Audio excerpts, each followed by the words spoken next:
पांच न्याय 25 గ్యారెంటీ ఇది కాంగ్రెస్ మేనిఫెస్టో ఈ రోజు కాంగ్రెస్ లోక్సభకి సంబంధించిన మేనిఫెస్టోను రిలీజ్ చేయబోతోంది దానికి సంబంధించిన బ్రేకింగ్ న్యూస్ ఇది లోక్సభ ఎన్నికలకు కాంగ్రెస్ పార్టీ మేనిఫెస్టో నేడు విడుదల కానుంది ఢిల్లీలోని ఏఐసీసీ ప్రధాన కార్యాలయం వేదికగా దీన్ని రిలీజ్ చేయనున్నారు पांच न्याय 25 గ్యారెంటీస్ పేరుతో ఎన్నికల మేనిఫెస్టోను హస్తం పార్టీ విడుదల చేయనుంది న్యాయ పిల్లర్ల పేరుతో 25 గ్యారెంటీలను 5 భాగాలుగా విభజించింది అందులో సామాజిక న్యాయం రైతు న్యాయం కార్మిక న్యాయం యువ న్యాయం మహిళా న్యాయం పేరుతో ప్రజలకు హామీ ఇవ్వనుంది కర్ణాటక తెలంగాణ ఎన్నికల్లో అనుసరించిన విధానాల్ని జాతీయ స్థాయిలో ప్రవేశపెట్టాలని అందుకు అనుగుణంగానే కాంగ్రెస్ మేనిఫెస్టో రూపకల్పన చేసింది నిరుద్యోగం ధరల పెరుగుదల పేదల ఆదాయానికి భరోసా మహిళల హక్కులు రైతులను దృష్టిలో ఉంచుకొని ఈ మేనిఫెస్టోను రూపొందించింది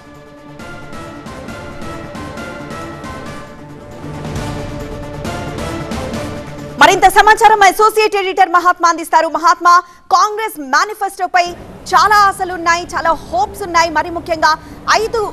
భాగాలుగా విభజించారు సో ఈ భాగాలకి సంబంధించి ప్రాముఖ్యత ఏంటి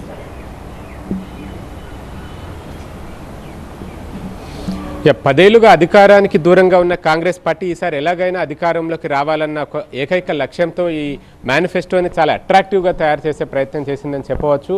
భారత్ జోడో యాత్ర దక్షిణం నుంచి ఉత్తరానికి తూర్పు నుంచి పడమరకి చేసిన రాహుల్ గాంధీ అనేక అంశాలను సామాజిక అంశాలను ఆయన తన యాత్రలోనే ప్రస్తావిస్తూ వచ్చారు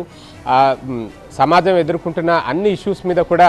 ఈ మేనిఫెస్టోలో అడ్రస్ చేస్తామంటూ చెప్పుకుంటూ వచ్చారు అందులో భాగంగా 5 న్యాయాలు 25 గ్యారంటీలు 5 న్యాయ్ 25 గ్యారంటీ పేరుతోటి వారు ఈ మేనిఫెస్టోని తీసుకొచ్చారు వాటిలో హిస్సేదారీ న్యాయ్ కిసాన్ న్యాయ్ నారీ న్యాయ్ శ్రామిక్ న్యాయ్ యువ న్యాయ్ ఇలా ఈచ్ న్యాయలో మళ్ళీ 5 గ్యారంటీలు ఉంటాయి ఆ క్రమంలో చూసుకుంటే మహిళలకి సంబంధించి ఎందుకంటే ఉమెన్ ఓటు బ్యాంక్ సమాజంలో హాఫ్ ఓటు బ్యాంక్ ఉంటుంది కాబట్టి మహిళల్ని అట్రాక్ట్ చేయడం మీద చాలా ప్రత్యేక దృష్టి పెట్టారని చెప్పుకోవచ్చు మహాలక్ష్మి పథకాన్ని ఆల్రెడీ కాంగ్రెస్ అధికారంలోకి వచ్చిన కర్ణాటకలో ఇంప్లిమెంట్ చేస్తున్నారు తెలంగాణలో కూడా దాన్ని హామీల్లో పొందుపరిచి ఉంచారు అలాగే సగం జనాభాకి పూర్తి హక్కులు అంటే మహిళలకు సమాజంలో సగం జనాభా ఉంటారు కాబట్టి వారికి కేంద్ర ప్రభుత్వ నియామకాల్లో ఆ జనాభా నిష్పత్తికి తగిన హక్కులు వారికి కల్పించేలాగా ఏర్పాట్లు చేస్తామంటూ ఒకటి అలాగే అధికారం పట్ల గౌరవం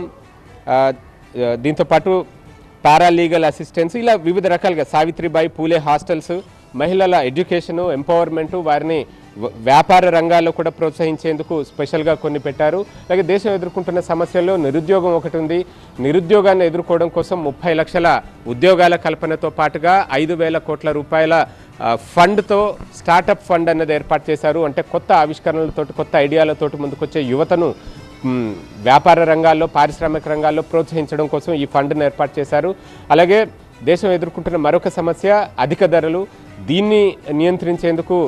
పెట్రోల్ డీజిల్ ధరల్ని తగ్గించడం గ్యాస్ సిలిండర్ ధరని సబ్సిడీకి ఇవ్వడం ఇట్లాంటివి కూడా వారి హామీల్లో పొందుపరిచినట్టుగా మనకు అర్థమవుతోంది దాంతోపాటు ఈ 10 ఏళ్ల కాలంలో ఎన్డీఏ ప్రభుత్వం తీసుకొచ్చిన కొన్ని వివాదాస్పద చట్టాలు నిర్ణయాలు వాటిని వెనక్కి తీసుకోవడం కూడా ఈ మేనిఫెస్టోలో భాగంగా చేసే అవకాశం కనిపిస్తూ ఉంది